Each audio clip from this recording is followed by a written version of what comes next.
Hello student, welcome back to PKT educational update channel. और student 2023-24 की वार्षिक परीक्षा के लिए कक्षा 10वीं के गणित के ऑब्जेक्टिव टाइप के क्वेश्चन, जो वस्तुनिष्ठ प्रश्न हैं, जो 30 नंबर के आएंगे इस बार। तो 30 में से 30 नंबर आप पूरे ले सकें, इसके लिए यहाँ मैं हिंदी माध्यम और अंग्रेजी माध्यम दोनों में ऑब्जेक्टिव टाइप के क्वेश्चंस बता रहा हूँ। बहुत इंपॉर्टेंट है और काफ़ी कुछ 80% से ऊपर जो है इसमें से आना है। लास्ट ईयर 100% ही आ गए थे, तो बहुत सावधानी से आप इसको कैलकुलेट करके पढ़िएगा। और जो चैनल पर पहली बार आए हैं या अभी तक जिन्होंने चैनल को सब्सक्राइब नहीं किया, उन सभी से निवेदन करूंगा कि वे चैनल को सब्सक्राइब कर लें, ताकि सभी इंपॉर्टेंट अपडेट आपको रियल फैक्ट न्यूज के साथ मिलती रहे। और एक महत्वपूर्ण बात और की, कक्षा 10वीं के सभी सब्जेक्ट के महत्वपूर्ण प्रश्न मैंने बता दिए। आप लोग डिस्क्रिप्शन बॉक्स में या चैनल की वीडियो लिंक में आप देख सकते हैं वीडियो को, और उनकी भी अच्छे से तैयारी कर लें। तो वास्तविक संख्याएं जो रियल नंबर्स है, इंग्लिश हिंदी मीडियम दोनों में हम यहाँ पर देख रहे हैं। इसमें से क्या क्या ऑब्जेक्टिव के लिए सत्य असत्य या एमसीक्यूज या ट्रू फॉल्स और मैच द कॉलम, सभी जो वन वर्ड वगैरह आएंगे वो इसमें से आप लोग तैयार कर लें। अंकगणित की आधारभूत प्रमेय लिखिए, right fundamental theorem of arithmetic, ये बुक में है आपकी, फिर भी मैंने यहाँ पर लिख दिया है, ये स्क्रीनशॉट आप ले सकते हैं। ये काफ़ी इंपॉर्टेंट फार्मूला है। एचसीएफ 2 नंबर का और एलसीएम उन्हीं 2 नंबर का यदि मल्टीप्लाई करेंगे तो वो नंबर का प्रोडक्ट आता है, ए क्रॉस बी।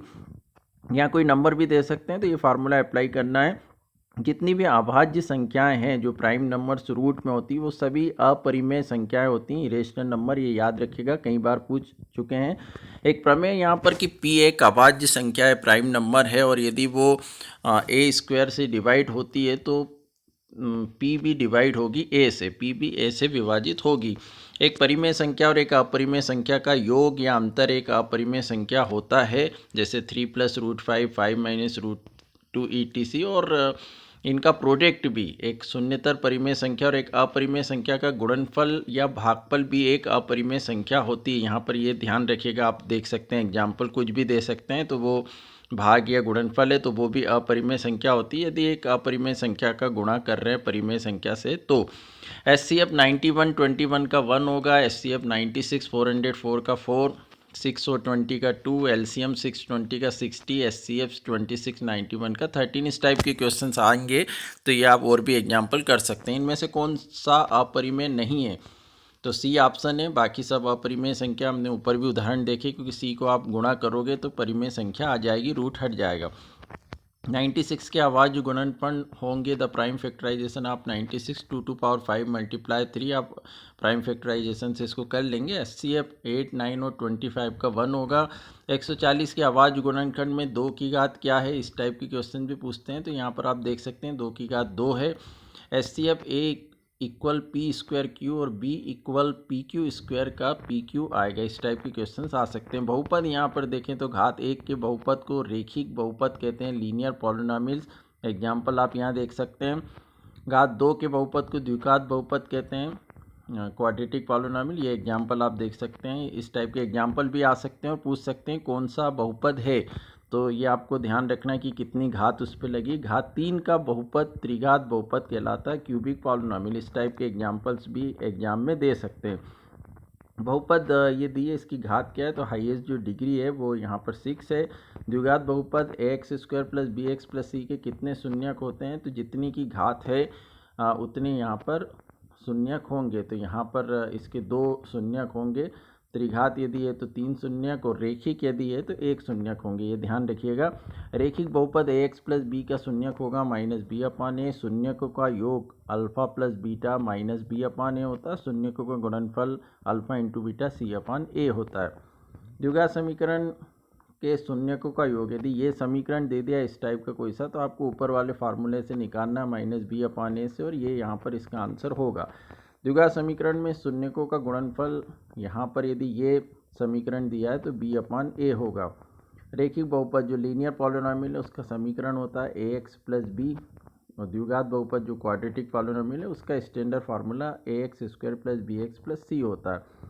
बहुपद x² - 9 के शून्यक 3, -3 आपने हल किया होगा। x² - 3 के शून्यक √3, -√3।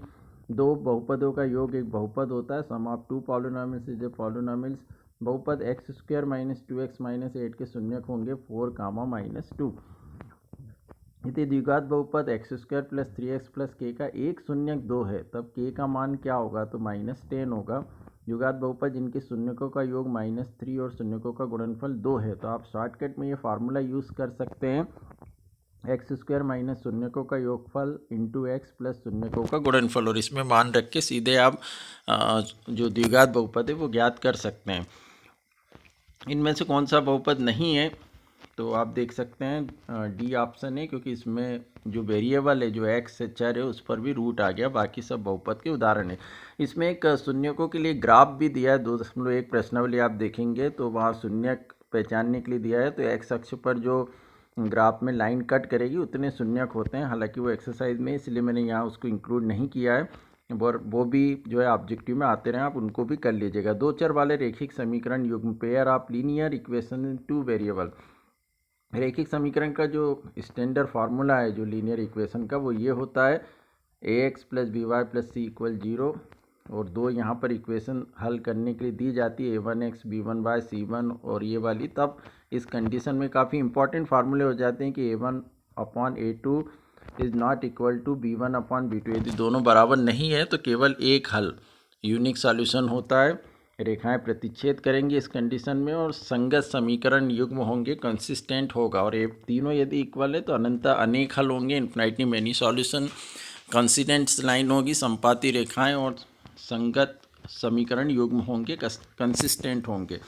दो इक्वल है, तीसरा नहीं है तो कोई हल नहीं। समांतर रेखाएं होंगी, पैरेलल लाइंस, इस कंडीशन में नो सॉल्यूशन। असंगत समीकरण युग इनकंसिस्टेंट होगा।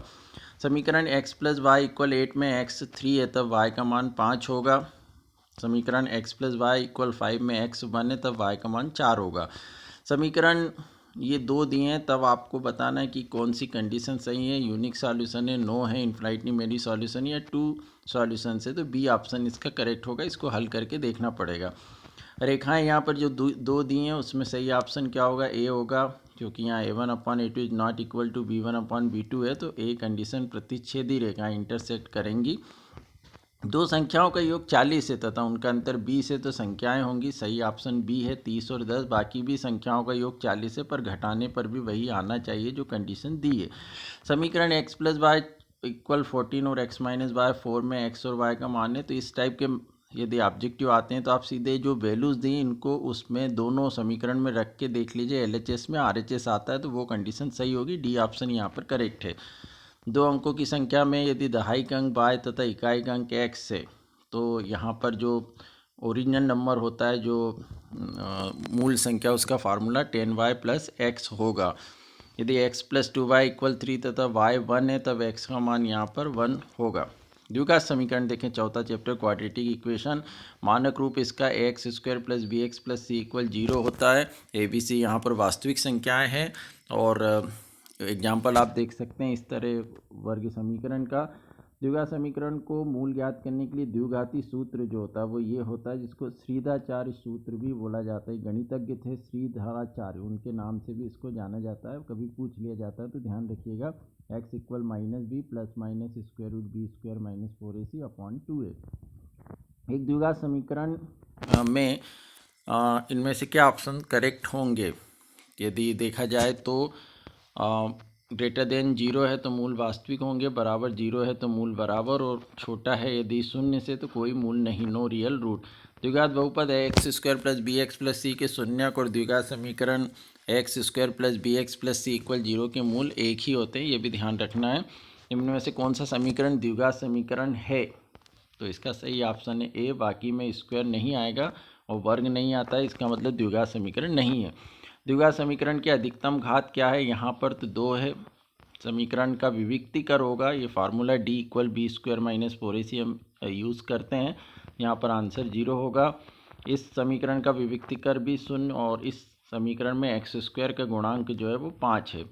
इसमें विविक्तिकर ज्ञात करने का सूत्र जो है वो D equal b square minus 4ac होता है। अध्याय 5 समांतर श्रेणियाँ, अर्थमेटिक प्रोग्रेशन। व्यापक रूप इसका ये होता है, ए कई बार खालिस्तान में पूछ लिया गया है, a, a+d, a+2d, इस तरह सीरीज चलती रहती है।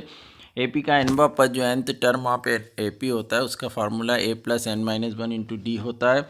AP का व्यापक पद को जनरल टर्म भी कहते हैं। ए एन को एपी का व्यापक पद या जनरल टर्म भी कहते हैं। प्रथम एन पदों का योग यदि सम निकालना हमको टर्म्स का, तो फार्मूला ये रहेगा n/2 a plus n-1 × d। और यदि लास्ट टर्म दी है तो अंतिम पद के लिए formula n/2 a plus a n हो जाता है, या n/2 a प्लस एल भी लिख सकते हैं। A B C A P में तब B equal a plus c/2, जहाँ बी ए तथा सी समांतर माध्य है।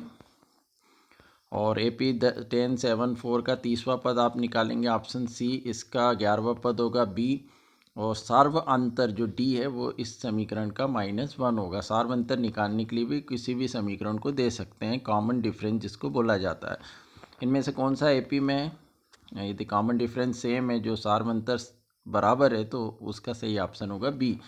किसी समांतर श्रेणी का सार्व अंतर धनात्मक, ऋणात्मक या शून्य हो सकता है। निम्न समांतर श्रेणी का दूसरा पद क्या होगा? 14 निकलेगा इसका। यदि a बराबर 10 और d बराबर 10 है, तब पहले 4 पद इसमें से सही ऑप्शन बी है। यदि AP में d-4 n7 an4 है, तब ए क्या होगा? ऑप्शन डी करेक्ट है। करके देखना पड़ेगा। त्रिभुज काफ़ी इंपॉर्टेंट पार्ट है, ये थ्योरी इसमें से ज़्यादातर है।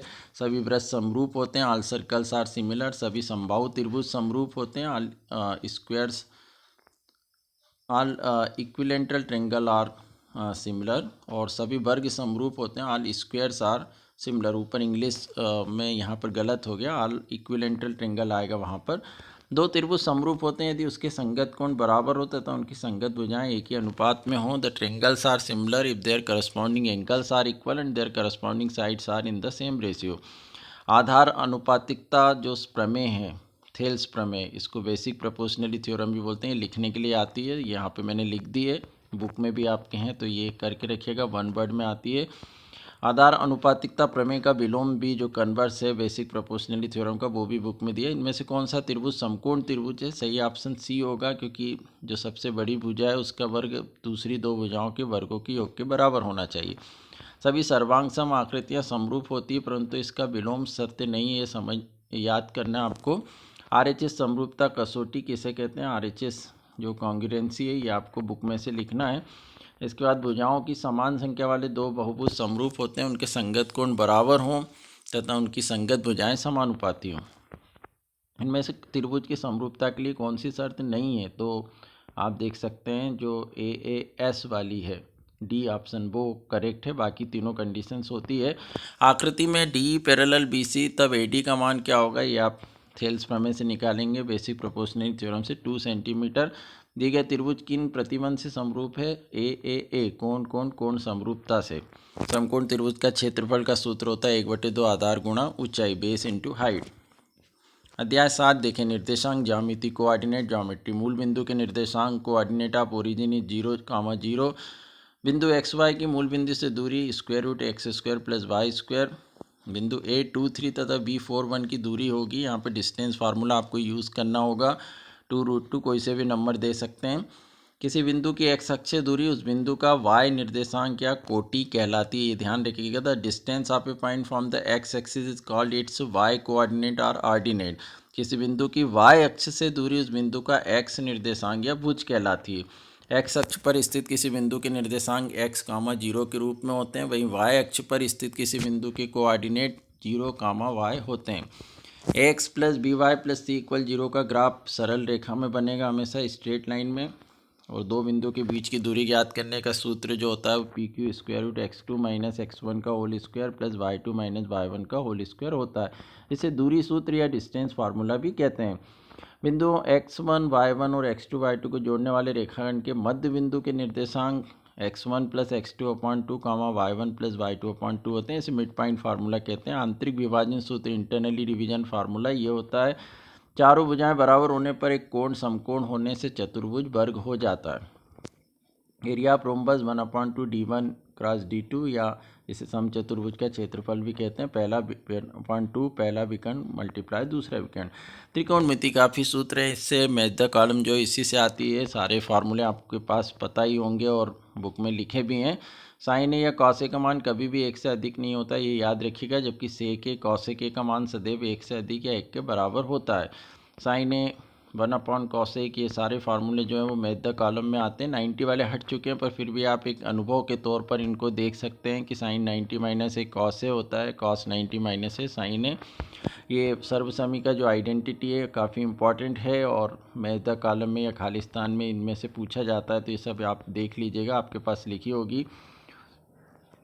Sign square 25 plus cos square 25 1 होगा, value of 1/cos square theta plus 1/sec square theta 1।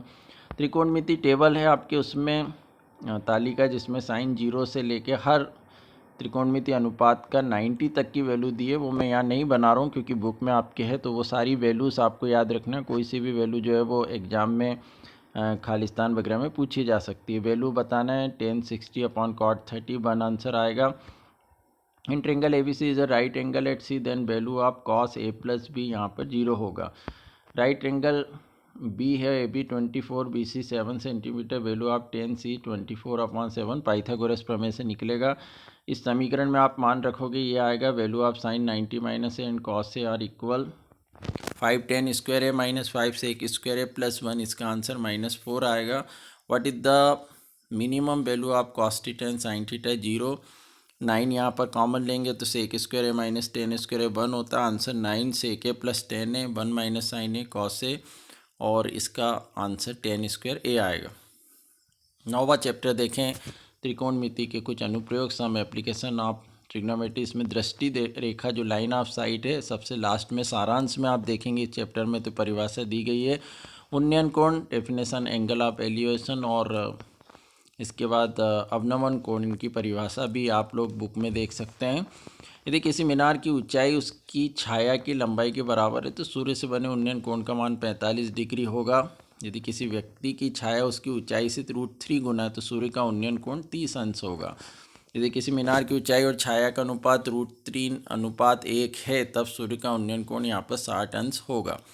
वृत्त, सर्कल देखें, रिक्त स्थान की पूर्ति कीजिए। किसी वृत्त की स्पर्श रेखा उसे एक बिंदु पर प्रतिच्छेद करती है। A tangent to a circle intersect it in 1 point. वृत्त को 2 बिंदुओं पर प्रतिच्छेद करने वाली रेखा को छेदक रेखा या सेकेंड कहते हैं। एक वृत्त की 2 समांतर स्पर्श रेखाएं हो सकती हैं। वृत्त तथा उसकी स्पर्श रेखा के उभयनिष्ठ बिंदु को स्पर्श बिंदु, पॉइंट ऑफ कॉन्टैक्ट कहा जाता है। वृत्त के किसी बिंदु पर स्पर्श रेखा स्पर्श बिंदु से जाने वाली त्रिज्या पर लंब होती है। ये प्रमेय है, आपने याद की होगी। वह बिंदु से वृत्त पर खींची गई स्पर्श रेखाओं की लंबाइयां बराबर होती हैं। The length of tangent drawn from an external point to a circle are equal. एक बिंदु Q से एक वृत्त पर स्पर्श रेखाओं की लंबाई यदि 24 सेंटीमीटर तथा Q की केंद्र से दूरी 25 सेंटीमीटर है तो वृत्त की त्रिज्या यहाँ पर 7 सेंटीमीटर होगी। यह हल करके देखना होगा। आकृति ये दी है, यदि इसमें ये कंडीशन और एंगल POQ 110 है तो PTQ यहाँ पर 70 अंश होगा। यदि एक बिंदु P से O केंद्र वाले किसी वृत्त पर PA PB स्पर्श रेखाएं परस्पर 80 अंश के कोण पर झुकी है तो एंगल POA का मान 50 अंश होगा। वृत्त के केंद्र से जीवा पर खींचा गया लंब जीवा को समद्विभाजित करता है। The perpendicular drawn from a centre to a chord bisect the chord. अर्धवृत्त पर बना कोण समकोण होता है। Angle in a semicircle is right angle. चक्रीय चतुर्भुज के सम्मुख कोण संपूरक होते हैं। The sum of opposite angles of a cyclic quadrilateral is 180 degree. वृत्त की सबसे बड़ी जीवा व्यास कहलाती है। The longest chord of a circle is called diameter of a circle. वृत्त के किसी बिंदु से कितनी स्पर्श रेखाएं खींची जा सकती हैं? केवल एक। वृत्त के वह बिंदु से वृत्त पर कितनी स्पर्श रेखाएं खींची जा सकती हैं? 2। वृत्त पर कितनी स्पर्श रेखाएं हो सकती हैं? अनंत। और यहाँ पर ये कंडीशन दी तो इसका आंसर 130 होगा। 11वां चैप्टर देखें, वृत्तों से संबंधित क्षेत्रफल, area related to a circle. परिधि बटे व्यास जो होता है पाई होता है। Circumference upon diameter equal pi, या circumference equal pi multiply diameter, जहाँ पाई का मान 22/7 या 3.14 होता है। त्रिज्या खंड का क्षेत्रफल theta upon 360 pi r square. Area of the sector of an angle बोलते हैं। पाई एक अपरिमेय संख्या है, ये भी कई बार पूछा गया खालिस्तान में, तो ध्यान रखिएगा। पाई हमेशा एक अपरिमेय संख्या होता है। चाप की लंबाई, लेंथ ऑफ एन आर का फार्मूला ये होता है थीटा अपॉन 360 2 पाई आर। वृत्त का क्षेत्रफल पाई आर स्क्वायर। वृत्त की परिधि circumference of a circle 2 pi r. दीर्घवृत्त त्रिज्यखंड का क्षेत्रफल ये होता है। Area of major sector. दीर्घवृत्त वृत्तखंड का क्षेत्रफल ये है, आप देख सकते हैं वृत्तखंड का क्षेत्रफल, एरिया ऑफ सेगमेंट का फार्मूला ये है।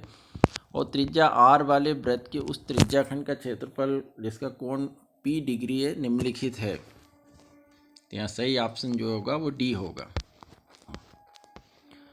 13वां पाठ, पृष्ठीय क्षेत्रफल और आयतन, सरफेस एरिया एंड वॉल्यूम। बेलन का आयतन, volume of cylinder, volume of cone, volume of sphere, volume of hemisphere, volume of cube, volume of cuboid, और total surface area of cube, C S है ऑफ हेमिस्फीयर जो curve surface area होता है, curve surface area of cylinder, curve surface area of cone, इसके बाद शंकु की तिर्यक ऊंचाई का फार्मूला, और अर्धगोले का जो है वो कर्व सरफेस एरिया यहाँ पर 2πr² होता है। ये सभी फार्मूले आप लोग एक बार याद से लिख लीजिए और याद कर लीजिएगा। सांख्यिकी पर चलें तो क्लास मार्क जो होता है वर्ग चिन्ह, उसका फार्मूला ये होता है।